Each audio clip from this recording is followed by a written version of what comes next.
हमारे बिहार में युवा आबादी सबसे ज्यादा है और ये हमारी एक पूंजी भी है जिसको हम कहते हैं डेमोग्राफिक डिविडेंड। जो युवा आबादी है उसका ज्यादा होना वह एक तरह से बहुत ही फायदेमंद होता है, लेकिन फायदेमंद बनाना भी जरूरी होता है। सिर्फ संख्या से उसका कोई लाभ नहीं मिलेगा। अगर हम उसका रचनात्मक उपयोग कर पाए, जो युवा पीढ़ी के लोग हैं उनकी ऊर्जा का, उनकी शक्ति का, तब ये उपयोगी होगा और बहुत ही फलदायी भी होगा। हर युवा को ये लगता होगा कि उसे कोई ना कोई काम मिले। तो आप देखते हैं आमतौर पर लोग नौकरी की ख्वाहिश रखते हैं कि कहीं नौकरी मिल जाए। पहले सरकारी नौकरी का प्रेफरेंस होता है आमतौर पर। इसके बाद उसके मन में आता है कि चलो सरकारी नौकरी नहीं मिली तो किसी बड़े मल्टीनेशनल में नौकरी मिल जाए, उसमें भी नहीं मिले तो फिर और किसी प्रतिष्ठान में नौकरी मिल जाए। लेकिन यह प्रवृत्ति कि हम नौकरी करेंगे नहीं, नौकरी देंगे, ये सबसे बड़ी चीज। और मेरे हिसाब से जो उसका सबसे बड़ा मकसद ये है, जो हर युवा के अंदर उद्यमिता है उसको हम कैसे उभारें, एंटरप्रेन्योरशिप को हम उभारें कैसे, उसको प्रोडक्टिव कैसे बनाएं, उसको उत्पादक कैसे बनाएं, उसको उपयोगी कैसे बनाएं। यह सबसे महत्वपूर्ण प्रश्न है।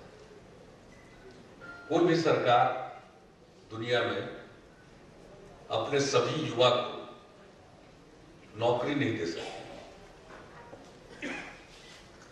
रोजगार के अवसर बहुत है, तो उसके लिए दो चीजों की जरूरत है। जो हमारे पास अवसर उपलब्ध है उस अवसर के अनुरूप आप में हुनर होना चाहिए, स्किल होना चाहिए। तो एक युवा पीढ़ी के लिए एजुकेशन, हायर एजुकेशन, सब लोग इंजीनियरिंग की पढ़ाई, मेडिकल की पढ़ाई, मैनेजमेंट की पढ़ाई या और इस प्रकार के किसी प्रोफेशनल पढ़ाई को पढ़ पाने में सभी सक्षम नहीं होंगे। उसकी संख्या सीमित होगी। यहाँ पर बहुत लोग मौजूद हैं उस पृष्ठभूमि के लोग। IIM में कौशलेंद्र जी से मुलाकात हो गई, जब हमसे मिले तो इन्होंने मुझको याद कराया, तो मुझे ये बात ध्यान में आ गई। मैं वहाँ IIM अहमदाबाद में गया हुआ था, मुझको बोलने के लिए IIM ने बुलाया था। 2007 की बात है। और उसके बाद लोगों के साथ इंटरेक्ट करने का मौका मिला। तो जो हमारे बिहार के स्टूडेंट्स थे उनके साथ भी और अलग से इंटरेक्ट करने का मौका मिला।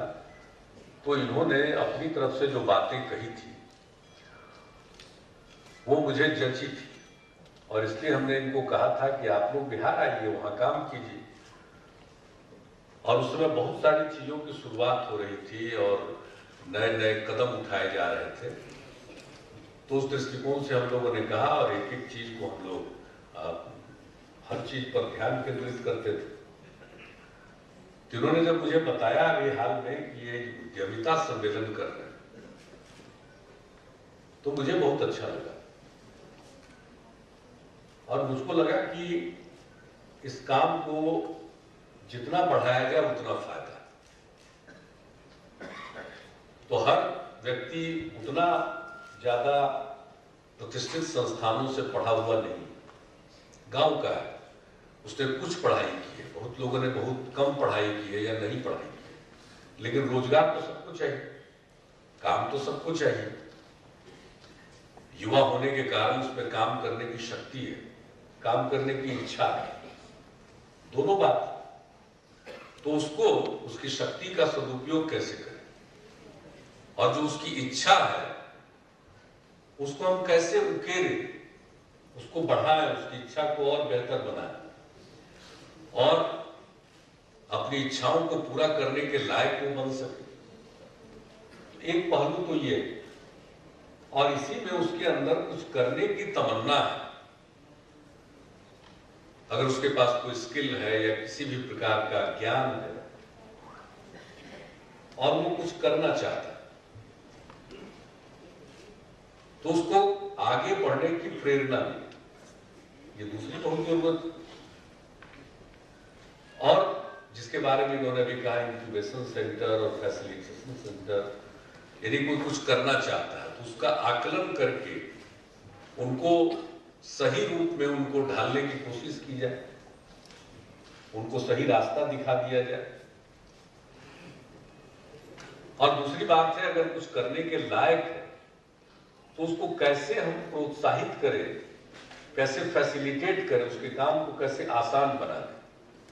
कोई भी काम करना चाहता है, और फिर इन सब चीजों के साथ साथ इस बात की जरूरत है कि क्या क्या काम किया जा सकता है, या गुंजाइश की थी। तो बहुत सारे आइडियाज लोगों के मन में आते हैं, तो इसके साथ जुड़ा हुआ है इनोवेशन, इनोवेटिव आइडियाज कि क्या हो सकता है। बहुत काम होते रहते हैं, लेकिन उसी में कोई अगर सोचता है कि इसको सुधारा इस प्रकार से जा सकता है, तो इन तीनों चीजों के लिए जरूरत इस बात की है कि कोई सार्थक पहल हो। तो मैं इस बात को स्वीकार करता हूं, जो बातें आप लोगों ने कही है फैसिलिटेशन की और इंक्यूबेशन की, और इनोवेशन को बढ़ावा देने के लिए हर स्तर पर बहुत कुछ किया जा रहा है, हम लोगों ने अपने यहां भी किया। तो कुल मिलाकर मकसद एक ही है कि लोगों को रोजगार मिले, और सिर्फ उनके रोजगार का प्रश्न नहीं, अधिक से अधिक युवा ऐसे बन सके जो अनेक लोगों को रोजगार दे सके, अपने काम के साथ जोड़ सके। और इसकी संभावना है। जो बिहार के लोग हैं वो देश भर में और दुनिया के कई हिस्सों में आप देखेंगे कि वहां काम कर रहे हैं। बिहार के लोग दूसरी जगहों पर दौलत पैदा कर रहे हैं, दौलतमंद जो है उसके लिए और दौलत पैदा कर रहे हैं, अपने श्रम से, अपने हुनर से, अपने ज्ञान से, अपने कौशल से वो दूसरों के लिए दौलत पैदा कर रहे हैं। अगर वो अपने लिए दौलत पैदा करें, अपने बिहार के लिए दौलत पैदा करें, अपने इलाके के लिए दौलत पैदा करें, तो मैं समझता हूं कि बिहार भी एक बड़ा मैन्युफैक्चरिंग। आज जितने लोग बाहर काम कर रहे हैं, किस प्रकार का काम नहीं कर रहे। मैं केंद्र में मंत्री था तो महाराष्ट्र गया और वहां एक डेयरी प्लांट देखने का मौका मिला। वो बिल्कुल अंतर्राष्ट्रीय स्तर का था। उस कैंपस में घुसने के बाद ऐसा लग रहा था जैसे हम कहीं बाहर आ गए। उसका मकान, उसके अंदर की सारी व्यवस्था, सब कुछ देखने के बाद लगा कि भाई अपने देश में भी ऐसा है। और अंदर जब हम गए तो जो व्यक्ति मुझको सब कुछ घुमाकर दिखला रहे थे वो व्यक्ति बिहार के थे, और उन्होंने मुझसे मगही में बात करना शुरू किया। तो कहा उन्होंने कि हम आपके रहुई के हैं। तो मेरे साथ, हम उन्हीं के साथ गए थे, उन्हीं के निमंत्रण पर गए थे, शरद पवार जी, जिनको आप सब लोग जानते हैं। तो उन्होंने कहा कि आपसे ये क्या बात कर रहे हैं। तुमने कहा कि हमसे ही बात कर रहे हैं स्थानीय बोली में, और ये मेरे क्षेत्र में भी, जो मेरे विधानसभा का क्षेत्र था पहले, उस क्षेत्र के निवासी। तो मुझको लगा कि इतना बड़ा प्लांट, उसको मैनेज करने का जो हेड सबसे बड़े पद पर था, वो बिहार का एक आदमी। देश के कोने कोने में हम गए, जहां हमने देखा है कि बिहार के लोग सिर्फ मजदूरी नहीं कर रहे, उसके मैनेजमेंट में और विभिन्न पदों पर वो अपनी भूमिका निभा रहे। तो बिहार के लोगों में अगर क्षमता नहीं है, उनमें बुद्धि नहीं है, उनको ज्ञान नहीं है, तो ऐसा कर कैसे पाते? लेकिन हाँ, परंपरागत तौर पर जिनके पास थोड़ा ज्ञान बढ़ता है वो सोचते हैं कि बिहार में रहने की क्या जरूरत है, चलो बाहर। पता नहीं उसका कारण बिहार में माहौल उनको दिखता नहीं होगा, या उनको ऐसा लगता होगा कि भाई घर में उतनी इज्जत नहीं है, लोग जो हमारी क्षमता है उसकी प्रशंसा नहीं कर पाते हैं, उसका आकलन नहीं कर प्रशंसा तो बाद में करेंगे, पहले आकलन करेंगे, तब उसको अप्रिशिएट नहीं कर पाते हैं। तो जो भी कारण रहा हो, बाहर सब जगह फैले। हमने तो एक उदाहरण दिया, इस तरह का उदाहरण आपके पास न जाने कितने होंगे, आपके भी अपने अनुभव होंगे। कोई परीक्षा लेने से क्या फायदा, बंद उसको रद्द करिए।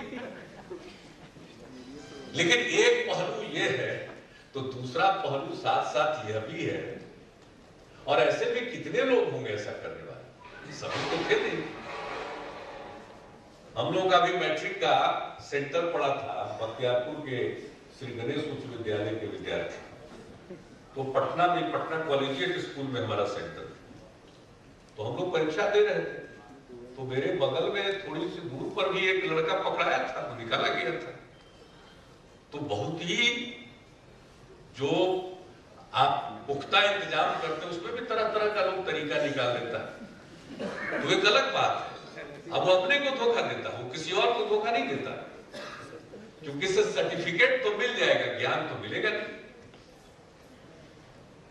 वो एक अलग पहलू या नहीं होना चाहिए।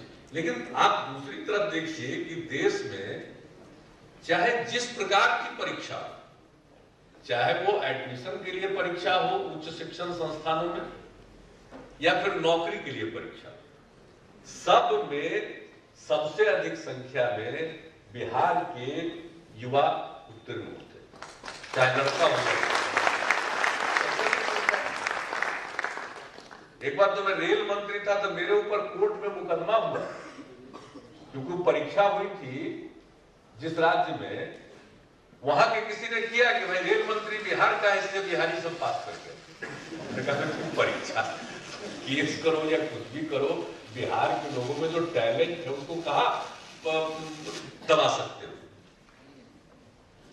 कई बार दूसरे राज्यों में जो बिहार के लोग पास कर जाते हैं, तो वो खास करके रेलवे वगैरह में, असम में बड़ा आंदोलन हो रहा था, और वहां भी मेरे खिलाफ खूब लिखा गया, मेरी कोई भूमिका नहीं। हमने कहा कि बिला मतलब हमको श्रेय दे रहा है। अरे बिहार के लोग अपने बलबूते पर, अपने मेरिट पर पास कर रहे हैं, उसको दे रहा है कि मंत्री हमने बताया। अरे कोई मंत्री रहे, कुछ भी रहे, जो टैलेंट है हमारे युवा पीढ़ी में, उसको कोई दबा नहीं सकता।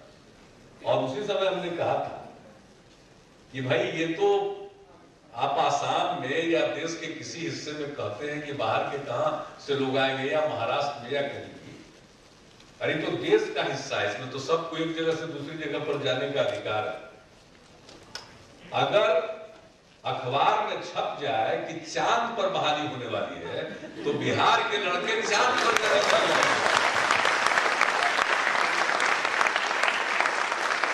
इतना ज्यादा उनके मन में काम करने की लगन है, इच्छा है, कुछ भी पाने की तमन्ना है, आसमान की ऊंचाइयों को छूने के इरादे हैं। यह बिहार की युवा पीढ़ी की क्षमता।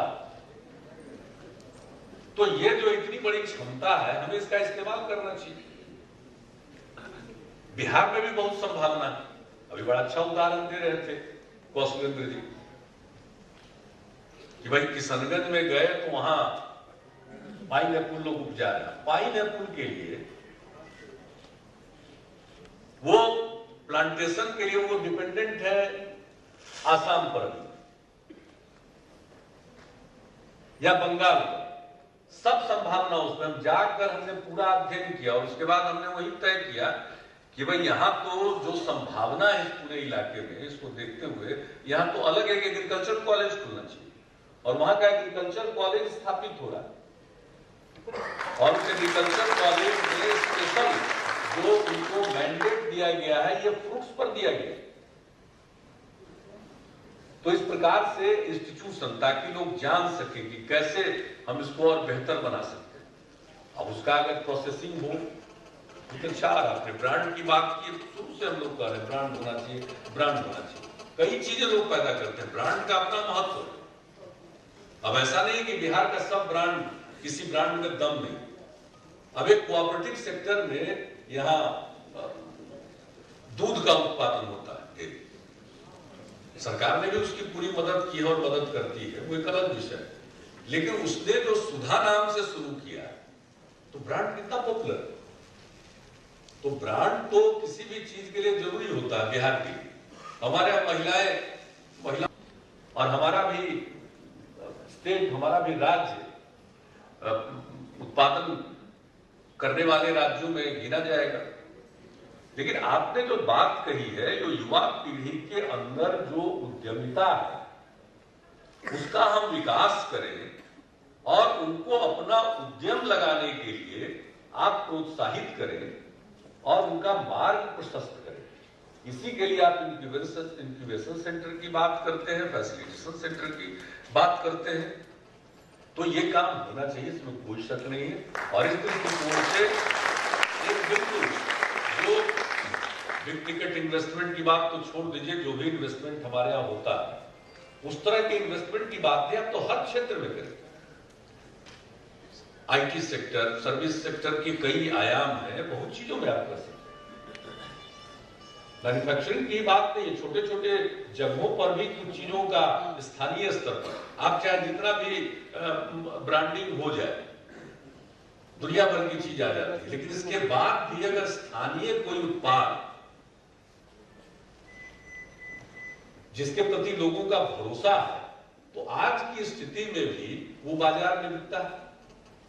तो अगर इस तरह से स्थानीय मांगों के अनुरूप हम कुछ उत्पादन का भी कार्य करेंगे तो वह भी सफल होगा। लेकिन सबसे बड़ी बात है कि कोई सिर्फ उत्पादन के क्षेत्र में नहीं, सर्विस के क्षेत्र में भी और किसी भी क्षेत्र में आईटी एक बहुत बड़ा क्षेत्र हो सकता है। कि अभी हाल फिलहाल में जाने का कोई इरादा तो हमने देख दाख करके ही तो हमने कहा कि भाई ये अभी जाने वाले नहीं है, तो उद्योग में थोड़ी निरंतरता रहे। अधिकारियों के स्तर पर, राजनीतिक स्तर पर तो आप सब जानते ही हैं 5 साल का टर्म होता है, लेकिन अधिकारियों का टर्म तो लंबा होता है। तो अगर कोई स्थिरता के साथ लोग रहते हैं तो जरूर काम आगे बढ़ने में सहायता मिलती है। तो आज सुबह सुबह हमने बात की है त्रिपुरारी जी से, जो प्रधान सचिव हैं, और सिद्धार्थ ये आईटी और लेबर डिपार्टमेंट को देख रहे हैं। ये मेरे साथ भी मेरे सचिवालय में काम कर चुके हैं, तो मेरी भावनाओं से भी अवगत रहते हैं, काम करने के तौर तरीके को भी जानते हैं। उस कार्यालय में रहने के कारण उद्योग हो या आईटी का क्षेत्र हो, उन क्षेत्रों के बारे में, क्षेत्रों में क्या इनिशिएटिव लिया गया और मेरी क्या ख्वाहिश रही, आईटी के लिए जगह देना, ये सब मेरे मन में बात रही है के लिए। और उद्यमियों को प्रोत्साहित करने के लिए, आगे बढ़ाने के लिए कौन कौन से काम किए जाने हैं और किए जा सकते हैं और किस प्रकार उसको किया जाए।